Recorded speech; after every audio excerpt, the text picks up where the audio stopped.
It's the Friday night favourite, the dish you can eat without using a knife and fork. And it's Britain's most loved and most popular takeaway. It's fish and chips. But did you know? It was at the beginning of Queen Victoria's reign that fried fish began being sold as leftovers to the working classes at London's Billingsgate Market. Alexis Soyer, the celebrity chef of the time, used to eat it with his fingers on the way home from work. When Charles Dickens' Oliver Twist said, "Please sir, can I have some more?" he could easily have been referring to our favourite dish. Dickens mentions a fried fish warehouse in Oliver Twist. During this time, fish would be served with either bread or baked potatoes. It's a north-south divide. Debate and counterclaim surrounds the answer to the question, who opened the first fish and chip shop? Some say it was Jewish immigrant Joseph Malin, who opened one in Cleveland Street in East London. Others say it was entrepreneur John Lees, who sold fish and chips out of a wooden hut at Mossley Market in Lancashire.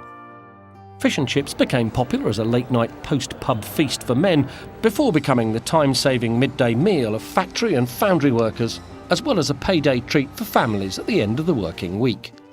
4p in today's money is what it would have cost you to sit down at the first fish and chip restaurant owned by Sam Isaacs in Whitechapel in London and be served bread and butter and tea with your fish and chips. By 1910, there were around 25,000 fish and chip shops in Britain.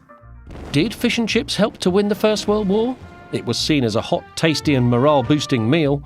Prime Minister Lloyd George's War Cabinet recognised its importance and because of this safeguarded supplies and kept prices low. In the interwar years, 2/3 of the British wet fish caught were used to supply the growing fish and chip industry. The number of fish and chip shops reached its peak at 35,000.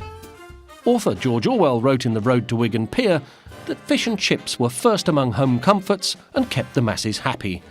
At this time there was a fish and chip shop on the corner of most streets in the UK, and the dish was becoming a firm favourite for seaside day trippers and holidaymakers. During the Second World War, ministers made sure that fish and chips were one of the few foods that weren't rationed.